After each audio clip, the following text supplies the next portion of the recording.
দেখো নাতি নাতনিরা, আজকে আমি বাগান থেকে ঘাটকোল তুলে বাটা করব। দেখো আমি তুলছি, তোমার বাটা করি, তোমাদের দেখাবো।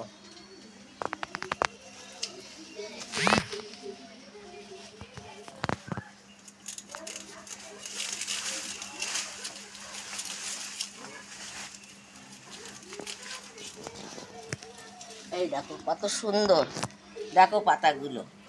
এই হচ্ছে আমাদের বাগানের ঘাটকোল। দেখো এরপরে আমি কাটবো, ধোবো, তারপরে এটাকে আমি করব। কি দিয়ে করি তোমাদের দেখাবো। ঘাটকোল শাক কাটছি, কি করে করব তোমাদেরকে আমি দেখাবো। এইভাবে ঘাটকোল শাকটাকে ভালো করে ধুয়ে পরিষ্কার করে এইভাবে খোসাটা ফেলে নেবে, তাহলে একটুও গলা চুলকাবে না। তারপরে কি কি দেবো আমি দেখিয়ে দেবো। দেখো এই যে কেটে এবার এরকম ছোট ছোট করে কাটবো আমি। এই দেখো এরকম ছোট ছোট করে কেটে নেবো, পাতাটাও কুচিয়ে নেবো, নিয়ে কড়াইয়ে নাড়বো।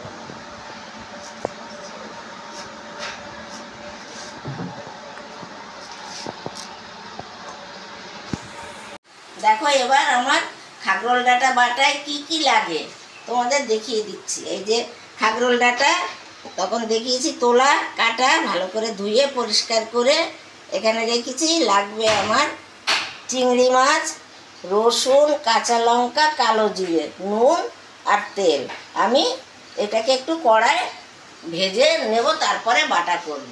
আর এই যে আমি কড়াই এখন তেল দিচ্ছি, দেখো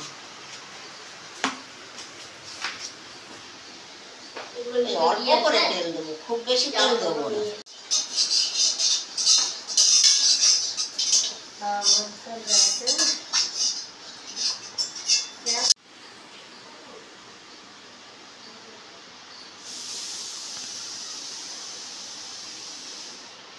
দেখো সবার আগে দেব রসুন, এবার দেব চিংড়ি মাছটা। হলুদ দিলাম না এই জন্যে, এই শাকটার মধ্যে হলুদ দিলে রঙটা চলে যাবে। এবার এই কালো জিরেটা দিলাম, দিয়ে এগুলো আমি কড়াই নেড়ে নেব।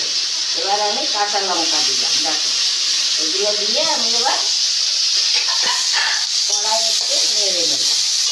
ভাজা ভাজা হলে শাকটা দিয়ে দেবো। খুব তেল লাগে না, সামান্য তেল দিলেই হয়ে যায়। একটু চিংড়ি মাছটা ভাজা ভাজা হলেই ঠিক আছে।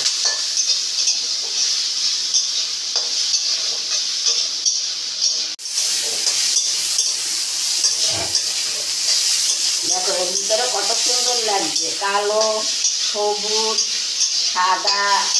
এই যে চিংড়ি মাছটা একটু একটু ব্রাউন রঙ হচ্ছে, তার মানে আমার চিংড়ি মাছটা ভাজা হয়ে যাচ্ছে। এবার আমি শাকটা দিয়ে দেবো। খুব বেশি চিংড়ি মাছ ভাজলে শক্ত হয়ে যাবে। এই শাকটা দিয়ে দিলাম। এবার আমি সামান্য নুন দেবো এর মধ্যে।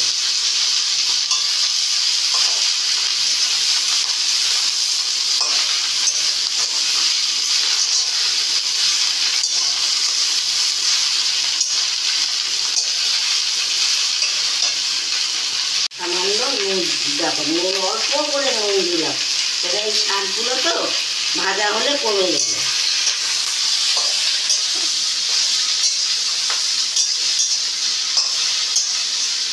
একটু ভাজা ভাজা হোক, তারপর চিংড়ি মাছটা যদি একটু কাঁচা থাকে ওটাও সিদ্ধ হয়ে যাবে। এবার আমি একটু চাপা দিয়ে দিলাম। দেখো এবারে ঢাকাটা খুলে দেখে এটা কেমন হলো।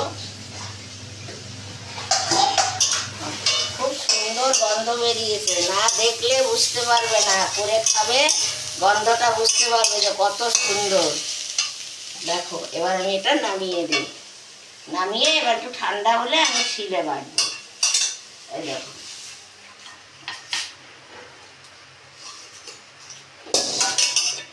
এই দেখো এবার আমি এটা একটু ঠান্ডা হলে শিলে বাটবো,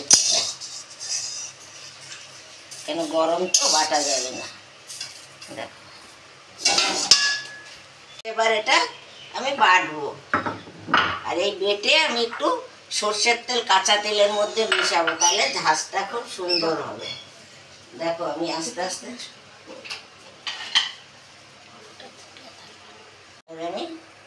আস্তে আস্তে শিলের মধ্যে বাটবো। আমি মিক্সিতে বাটি না, মিক্সিতে বাটলে স্বাদ হয় না। দেখো বেটে একটু কাঁচা তেল দিয়ে এক থাল ভাত এই দিয়েই খেয়ে নেবে তোমরা, আর কিচ্ছু লাগবে না। আমার নাতনি তো খুব ভালো খায়, ও যা ভালো খায় আমি তাই রান্না করি। আমার সব নাতনিরা ভালো খায় এই ঘাটকল বাটা।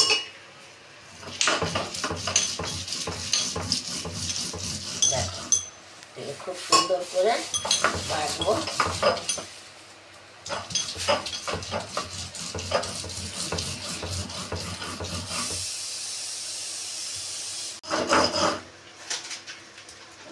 কিভাবে বাটি, এটাকে যত সুন্দর বাটবে তাহলে তত খেতে ভালো লাগবে আর চুলকাবে না। ওটা যদি বাটা ভালো না হয় তাহলে কিন্তু গলা চুলকাবে।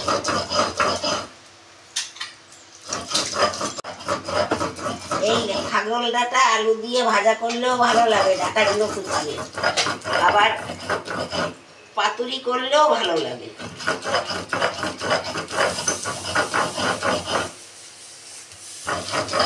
কত সুন্দর বাটা হয়েছে দেখো।